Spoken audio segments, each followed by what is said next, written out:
Événement spécial, dispositif spécial. Mesdames, Messieurs, bonsoir et bienvenue. La couverture, on continue des travaux de la session ordinaire du 31e sommet arabe qui vient d'être clôturé par le président algérien Abdelmejid Tebboune se poursuit en direct sur Al24 News.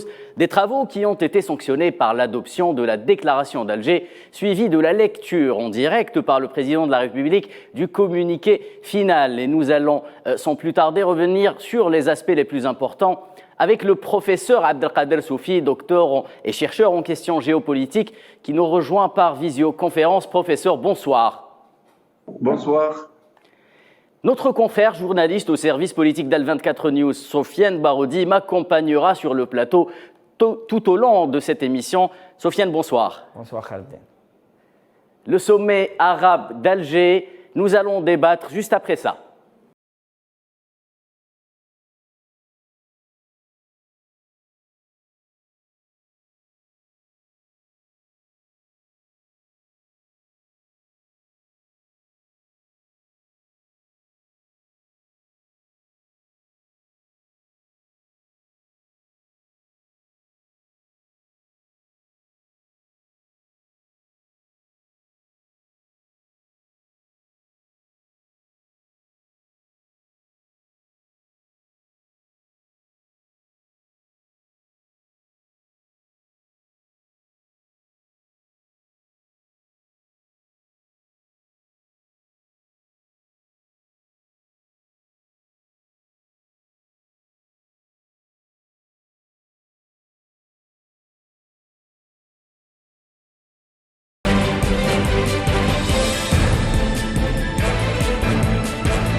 Mais avant de donner la parole à nos invités, rejoignons en direct du théâtre des opérations au CIC d'Alger notre envoyé spécial Neriman Zekar qui est sur place. Neriman, bonsoir. Bonsoir Khaled. Alors, ce sommet a débuté dans un climat de fraternité et de confiance. Dans quelle atmosphère s'achève-t-il ce soir, Neriman ?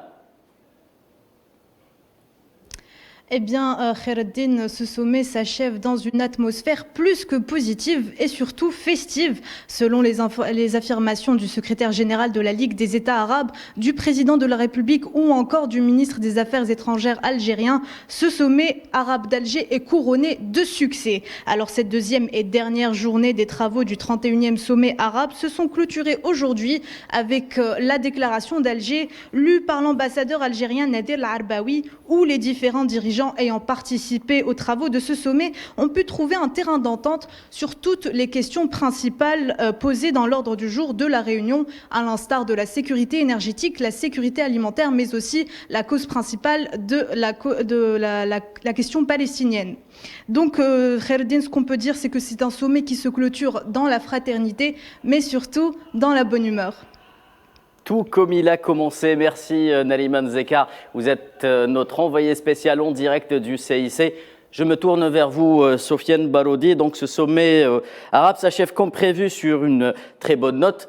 Un succès pour le sommet, un triomphe pour l'Algérie. La déclaration d'Alger est entérinée.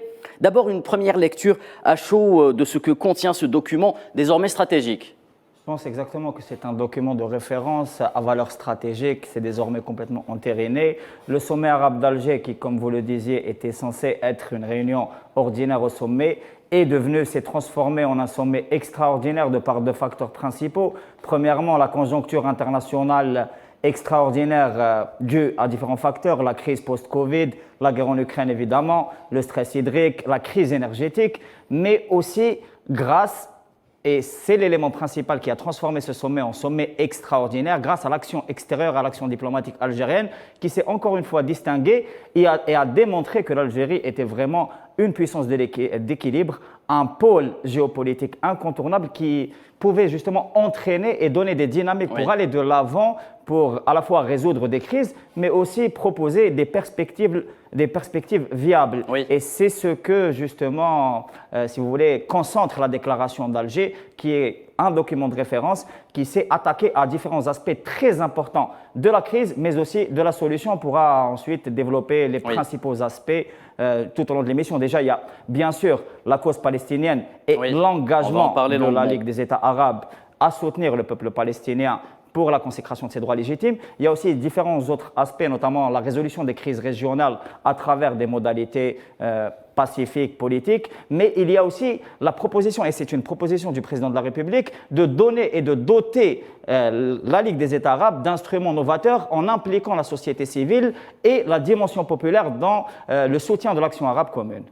Très bien. Professeur Abdelkader Soufi, lors de la conférence de presse de clôture animée par le chef de la diplomatie algérienne, Ramtan Lamamara, et le secrétaire général de la Ligue arabe, Aboul Reit, ce dernier a justement évoqué un sommet historique et réussi à tous les niveaux, peut-être l'un des plus réussis dans l'histoire de la Ligue arabe. L'Algérie semble avoir marqué les esprits, professeur. C'est le sommet le plus attendu. Surtout qu'avec une absence de plus de 3 ans, que le sommet n'a pas été tenu et que le président insistait à ce qu'il soit présentiel et non pas par vidéoconférence. Et toute l'attitude qui a été prise pour préparer ce sommet, que ce soit au niveau des acteurs arabes ou que ce soit par rapport à la question névralgique et centrale qui est la question palestinienne. Ici, on remarque toute la profondeur stratégique et toute l'étendue de la vision prospective de l'Algérie. Je pense qu'elle est inspirée aussi non seulement des engagements du président de l'Algérie envers la reconstitution et la refonte de j'allais dire, l'approche algérienne à travers la Constitution, mais on sent qu'elle est calquée, justement, cette expérience algérienne, étendue au territoire arabe. Mais le plus palpable dans cette question, l'Algérie ne regarde plus vers le territoire arabe et donc l'entourage immédiat comme étant une profondeur stratégique seulement, mais c'est aussi un espace vital, donc stratégique du monde qui l'entoure et le territoire auquel elle aspire à en faire un bloc de soutien et de maintien, mais aussi de proposition et d'action dans un monde changeant. D'ailleurs, nous avons pu observer ça dans la 5e proposition de la déclaration d'Alger, où on s'enquiert du développement de la scène, sur la scène internationale, mais aussi de devenir. Nous vivons une situation exceptionnelle qui a posé des questions nouvelles. Ces questions nouvelles, c'est qu'est-ce que peut être le devenir de la Somme arabe, sachant que le potentiel est là, la richesse, elle est là, la position géostratégique, elle est là, 1 demi-milliard qui est la population arabe, avec cette force de persuasion et un atout majeur, notamment les crises qui sévissent maintenant, notamment alimentaires et énergétiques, ont pu donner, je pense, à réfléchir aux différents chefs d'État arabes et qui ont compris que l'approche algérienne, justement, était une approche vitale, que les États dont leur vision souveraine ou que ce soit celle de l'unité donc régionale arabe. Très bien, professeur. Ouvrons à présent les dossiers phares de ce sommet, à commencer par quelques déclarations du président algérien Abdelmadjid Tebboune, qui a présidé les réunions d'aujourd'hui et d'hier. On écoute le président et on revient au débat. كما أشيد بالآراء القيمة والمبادرات الحكيمة التي تم التوافق عليها بشأن إطراء مخرجات قمتنا وتأكيد التزامنا المشترك والثابت بالدفاع عن قضايا أمتنا وعلى رأسها القضية الفلسطينية.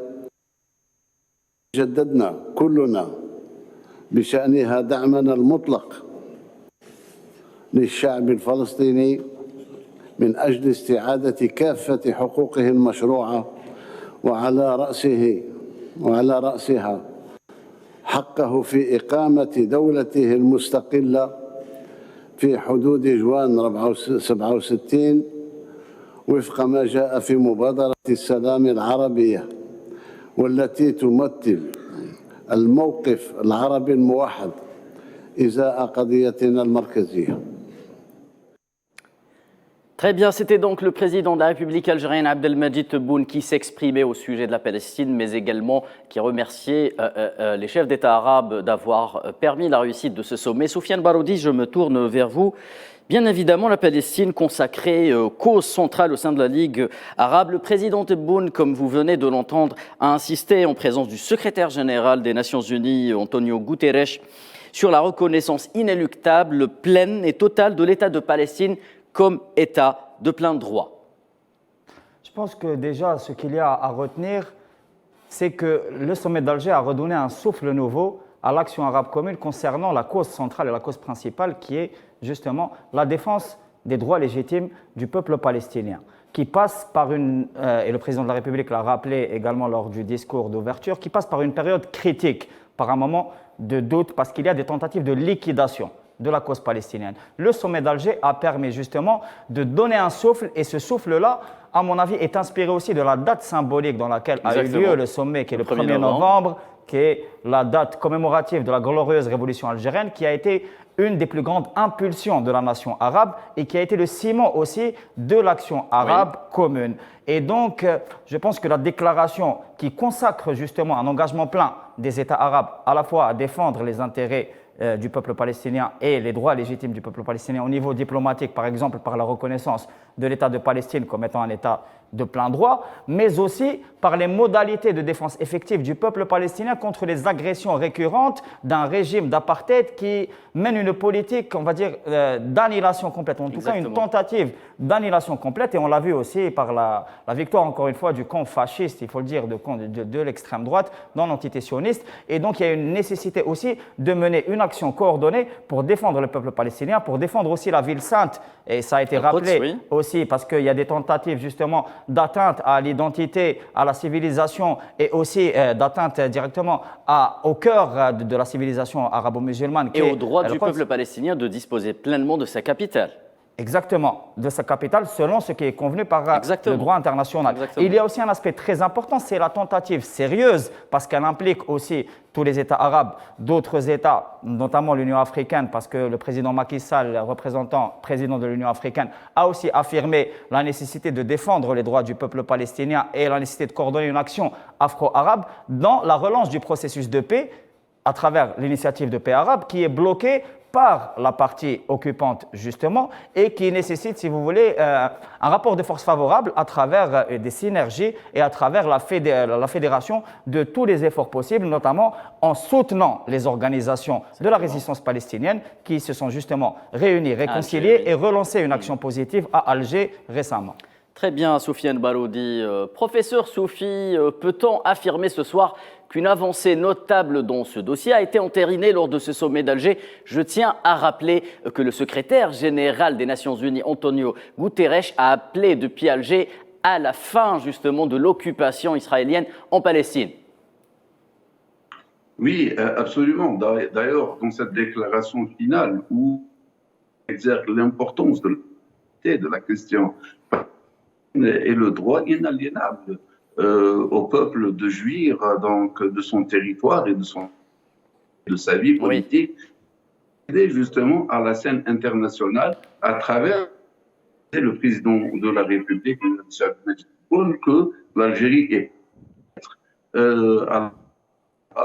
oui, professeur, que la Palestine puisse avoir le droit de jouir État à part entière. Et là, nous aussi, sans oublier donc le reste de l'action qui a été en faveur la Palestine. Ceci conforte la déclaration d'Alger pour la Palestine qui fait donc usage de feuilles de route. Oui, en effet. De Conto Simon, donc et la remise en marche de l'appareil l'unification pour l'indépendance de l'action commune, sachant que aujourd'hui nous parlons de la Palestine, alors que juste avant le sommet, nous de deux géographies distinctes qui étaient la Cisjordanie et la bande de Gaza, mais nous parlions aussi de factions, chacune donc avec une différente. Là, cette façon de faire revivre l'action palestinienne a permis aussi de faire revivre l'action unitaire des États arabes. Et là, cette pensée donc engendre une vision nouvelle, donc plutôt penser l'unité arabe que de penser la Ligue des États arabes. Et ça, c'est toute la profondeur de la pensée stratégique et de la visée qui a été engendrée par l'action algérienne. Et là, nous allons peut-être, nous observons une révolution dans les affaires arabes à travers une révolution dans la diplomatie algérienne qui a coïncidé.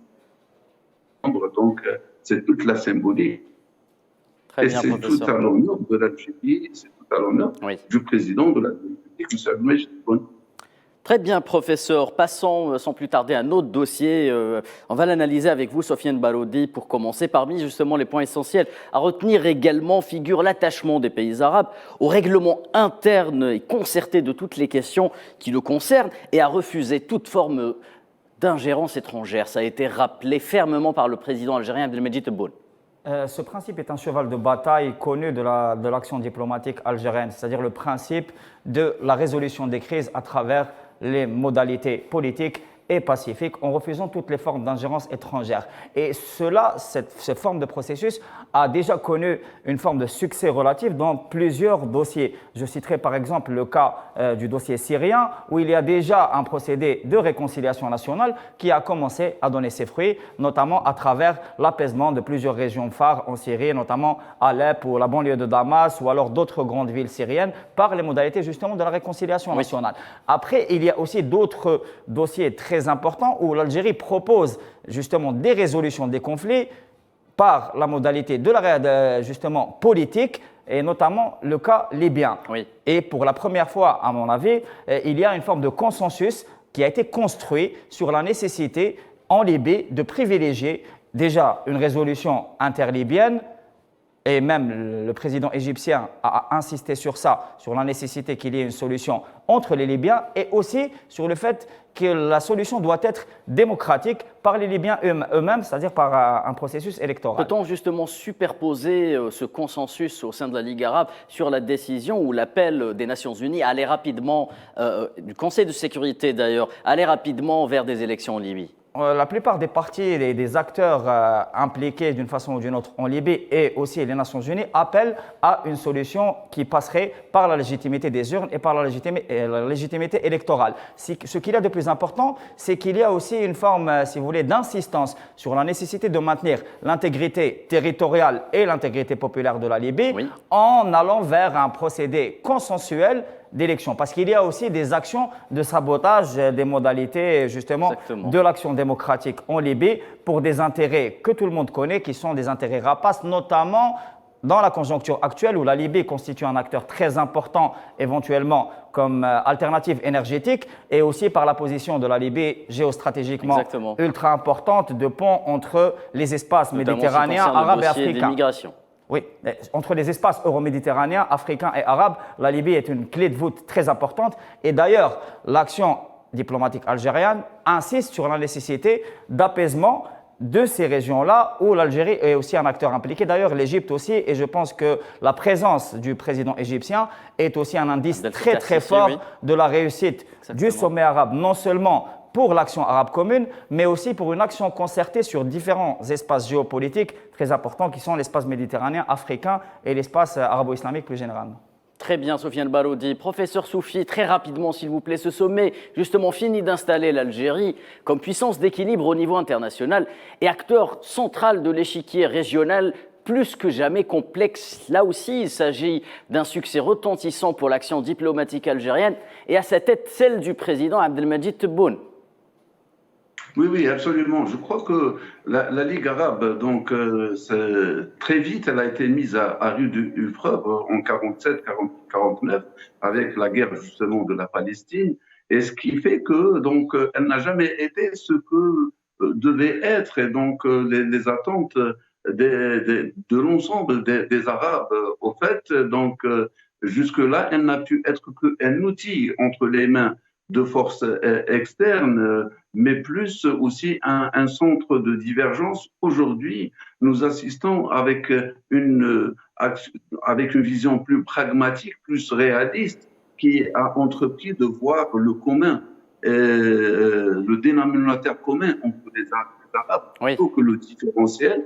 Et justement, comme vous faites bien de dire que la présence de M. Abdel Fattah Sissi, le président de l'Égypte, est un indicateur positif que l'ensemble des lampes sont au vert quant à l'action commune et que les visions ont été rapprochées, mais cela n'a pas été que l'œuvre des 48 heures du sommet ou les 5 jours qui ont précédé ce sommet, mais plus une action de fourmi qui a été donc élaborée et exécutée par la diplomatie algérienne durant toute une année. Et cela, donc, aujourd'hui, c'est le fruit d'une action efficace, une vision plutôt réaliste et qui a mis tout le monde pratiquement d'accord. Et d'où la clôture qui a été pratiquement un rayon de soleil et un printemps qui est naissant pour les Arabes.